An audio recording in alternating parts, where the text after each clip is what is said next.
Firman Tuhan pada malam hari ini terambil dari kitab Filipi pasal 4 ayat 11 sampai ayatnya yang ke-13. Filipi pasal 4 ayat 11 sampai ayatnya yang ke-13. Saya akan membacakannya bagi kita semua. Kukatakan ini bukanlah karena kekurangan, sebab aku telah belajar mencukupkan diri dalam segala keadaan. Aku tahu apa itu kekurangan, dan aku tahu apa itu kelimpahan. Dalam segala hal dan dalam segala perkara, tidak ada sesuatu yang merupakan rahasia bagiku, baik dalam hal kenyang maupun dalam hal kelaparan, baik dalam hal kelimpahan maupun dalam hal kekurangan. Segala perkara dapat kutanggung di dalam Dia yang memberi kekuatan kepadaku. Kita bersyukur untuk pembacaan firman Tuhan. Mari kita berdoa terlebih dahulu. Bapa kami yang bertakhta di dalam kerajaan surga, Allah yang telah mengasihi kami melalui anak-Mu yang tunggal, telah mati di atas kayu salib untuk menebus dosa-dosa kami. Kami sangat bersyukur ya Tuhan untuk keselamatan yang Tuhan berikan kepada kami, sehingga kami orang-orang yang berdosa yang percaya kepada Tuhan Yesus bisa diampuni dan beroleh hidup yang kekal. Kami juga sangat bersyukur ya Tuhan atas kasih setia Tuhan, pemeliharaan Tuhan kepada kami selama kami hidup di dunia ini. Engkau telah beserta dengan kami dan selalu beserta dengan kami. Dan kami bersyukur untuk setiap kekuatan, penghiburan yang Tuhan berikan kepada kami. Ya Tuhan, saat ini kami mau mendengarkan firman-Mu. Tuhan pimpin kami, supaya melalui firman-Mu kami bisa semakin dikuatkan dan dihiburkan. Ampuni segala dosa dan pelanggaran kami. Kami berdoa di dalam nama Tuhan Yesus Kristus. Amin. Saudara-saudari yang terkasih di dalam Tuhan Yesus Kristus, sebagai orang Kristen, selama kita hidup di dunia ini, kita tidak ada jaminan bahwa kita akan hidup dengan aman. Tidak ada jaminan bahwa kehidupan kita akan mulus begitu saja. Tuhan Yesus tidak pernah berjanji, jikalau kita hidup di dunia ini maka tidak ada kesusahan, tidak ada kesulitan, tidak ada kelaparan, tidak ada bahaya. Tuhan tidak pernah berjanji demikian. Jikalau ada yang mengatakan karena kita sudah menjadi anak-anak Allah, kita adalah anak-anak raja, harusnya Tuhan akan memberkati kita selalu. Itu adalah pengajaran yang salah. Karena Tuhan Yesus mengatakan, barang siapa yang mengikut aku, dia harus menyangkal diri, memikul salib, dan siap mengikut aku. Ya. Selama kita hidup di dunia ini akan banyak sekali ya, penderitaan ataupun cobaan yang akan datang. Jadi tidak ada jaminan bahwa kita selama hidup di dunia ini akan mulus saja jalannya.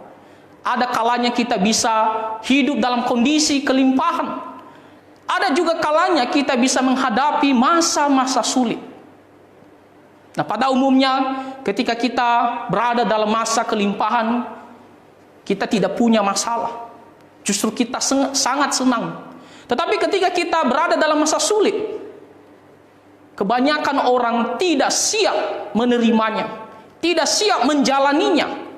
Sehingga apa yang dilakukan mereka yaitu bersungut-sungut, tidak bisa menerima keadaan.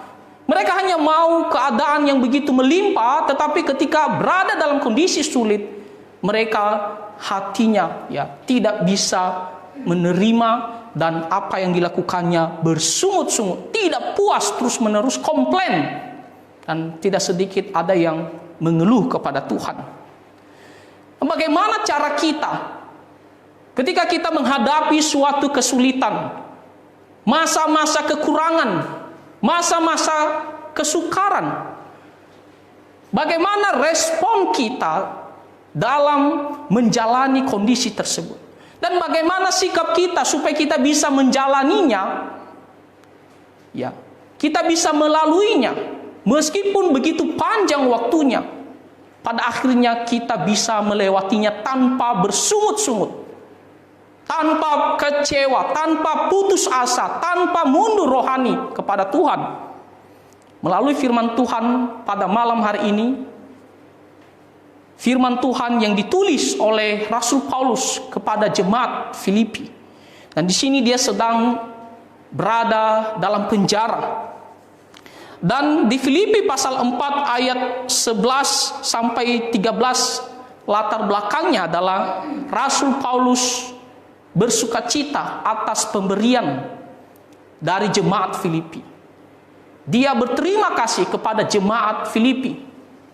Bisa dikatakan di ayat ke-10, aku sangat bersukacita dalam Tuhan bahwa akhirnya pikiranmu dan perasaan bertumbuh kembali untuk aku. Rasul Paulus sekarang berada dalam penjara. Tentunya dia memiliki kesulitan, kekurangan. Ya, karena berada dalam penjara, dari mana kebutuhannya? Nah, tetapi karena jemaat Filipi mengirimkan bantuan kepada Rasul Paulus, maka dia menerimanya dengan sukacita, bersyukur kepada Tuhan, dan dia juga berterima kasih kepada jemaat Filipi. Namun dikatakan di sini, di kalimat selanjutnya di ayat ke-10, memang selalu ada perhatianmu, tetapi tidak ada kesempatan bagimu. Nah, Rasul Paulus sedikit menegur jemaat Filipi. Mengapa? Karena mereka sebenarnya memiliki banyak perhatian yang bisa mereka lakukan untuk Rasul Paulus. Namun barulah ada kesempatan bagi mereka, barulah timbul lagi perasaan mereka untuk memperhatikan Rasul Paulus. Makanya dikatakan di sini, memang selalu ada perhatianmu, tetapi tidak ada kesempatan bagimu. Ini adalah teguran kepada jemaat Filipi. Barulah timbul kembali perhatian mereka kepada Rasul Paulus dan mengirimkan bantuan. Dan Rasul Paulus mengatakan hal ini bukan karena dia sedang berada dalam keadaan kekurangan yang dimana dia tidak bisa hidup, atau dia mengatakan hal ini seakan-akan hanya untuk meminta bantuan, untuk mengharapkan bantuan dari jemaat. Bukan berarti dia mendorong jemaat, ayo berikan kepadaku segala sesuatu untuk kebutuhan saya. Bukan itu yang dia maksudkan. Mengapa? Karena dalam segala keadaan, khususnya dalam masa-masa sulit, Rasul Paulus selama ini dia bisa menerimanya dan dia bisa menjalaninya. Jadi dalam keadaan sulit pun dia tidak akan bersungut-sungut, dia tidak akan marah, tidak, dia bisa menerimanya dan menjalaninya dengan baik. Mengapa bisa demikian? Nah, ini yang kita harus pelajari dari Rasul Paulus. Dalam masa-masa sulit juga, bagaimana sikap kita supaya kita bisa menerima keadaan sulit tersebut dan kita bisa menjalaninya dengan sabar sehingga kita bisa melaluinya dengan baik. Dikatakan di sini ada ke-11, ku katakan ini bukanlah karena kekurangan. Sangat jelas dia menegur jemaat Filipi bukan supaya jemaat Filipi terus-menerus mengasihi, dia mengharapkan bantuan tersebut, atau dia sedang berada dalam kekurangan yang seolah-olah dia tidak bisa hidup. Tidak, dia mengatakan di sini, sebab aku telah belajar mencukupkan diri dalam segala keadaan. Meskipun dia berada dalam kesulitan, namun dia bisa menerimanya dengan hati yang penuh sukacita dan dia bisa menjalaninya dengan baik. Mengapa? Karena pertama, dia bisa mencukupkan diri dalam segala keadaan. Apa maksudnya? Maksudnya adalah dia selama ini belajar menyesuaikan diri dalam segala keadaan. Dia bisa menempatkan diri dalam segala situasi. Dia bisa mengatur semua pengeluarannya sesuai dengan keadaan. Bahkan dalam keadaan sulit pun dia bisa beradaptasi. Makanya dikatakan di ayatnya yang ke-12, aku tahu apa itu kekurangan dan aku tahu apa itu kelimpahan. Dalam segala hal dan dalam segala perkara tidak ada sesuatu yang merupakan rahasia bagiku, baik dalam hal kenyang maupun dalam hal kelaparan, baik dalam hal kelimpahan maupun dalam hal kekurangan. Dia pernah mengalami yang namanya masa-masa kelimpahan, dia pernah mengalami yang namanya masa-masa kekurangan. Dia pernah mengalami yang namanya situasi kenyang, dia juga pernah mengalami yang namanya situasi kelaparan. Nah, tetapi dalam segala keadaan itu, Dia bisa menerimanya dan menjalaninya karena dia belajar mencukupkan diri. Apa yang ada pada dirinya, dia merasa sudah cukup dan dia bisa membaginya dengan baik. Sehingga dengan hati yang bersyukur, dia tidak akan bersungut-sungut. Kenapa? Karena dia belajar untuk menyesuaikan diri dalam keadaan tersebut. Kenapa banyak orang ketika dia sebelumnya berada dalam kelimpahan, lalu ketika menghadapi masa sulit, dia tidak siap menerimanya. Dia tidak siap menjalaninya. Kenapa? Karena dia tidak bisa menyesuaikan diri. Dia tidak bisa mencukupkan diri terhadap apa yang dia miliki. Kalau selama ini dia berada dalam kelimpahan, lalu ketika berada dalam masa sulit, dia seperti tertekan. Ya, tidak seperti biasanya. Akhirnya, apa yang dilakukannya? Bersungut-sungut, kecewa, putus asa, marah kepada orang lain. Nah, tetapi kita belajar dari Rasul Paulus, harus bisa mencukupkan diri dalam segala hal. Harus bisa menyesuaikan diri dalam segala keadaan. Kita bisa mengontrol diri sehingga kita bisa memiliki hati yang puas, hati yang penuh ucapan syukur. Ya. Kalau seandainya sebelumnya contohnya kita memiliki pengeluaran contoh 100.000 ketika kita sedang berada dalam masa kelimpahan. Tetapi ketika kita berada dalam masa kekurangan, kita tidak mungkin tetap mempertahankan pengeluaran kita 100.000. Ya. Kalau kita hanya punya 50.000 contohnya, maka kita harus sesuaikan dengan keadaan kita. Ya. Ada hal-hal tertentu kita harus potong. Kita sesuaikan dengan apa yang ada pada diri kita. Sesuaikan dengan keadaan kita. Kita merasa bahwa segala sesuatunya cukup.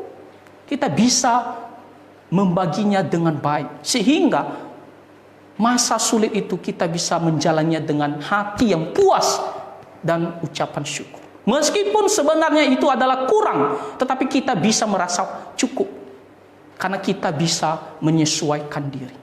Nah, jadi yang pertama adalah belajar untuk mencukupkan diri, membiasakan diri untuk menyesuaikan dalam segala keadaan. Yang kedua, ayat yang ke-13 dikatakan, segala perkara dapat kutanggung di dalam Dia yang memberi kekuatan kepadaku. Nah, Rasul Paulus mengajar kita, dia bisa melewati masa-masa sulit ini, masa-masa penuh kekurangan ini, bukan karena dia merasa kuat, bukan karena dia merasa hebat, tidak. Tetapi karena ada kekuatan yang selalu diberikan kepadanya, yaitu kekuatan daripada Tuhan. Sehingga dia bisa menjalaninya. Dia bisa melakukan segala perkara. Ya. Apapun itu, apakah itu masa-masa sulit, ya. Masa-masa kesusahan, dia bisa menjalaninya, melakukannya. Karena ada yang memberikan kekuatan bagi dia, ada yang menopang dia, yaitu kekuatan daripada Tuhan.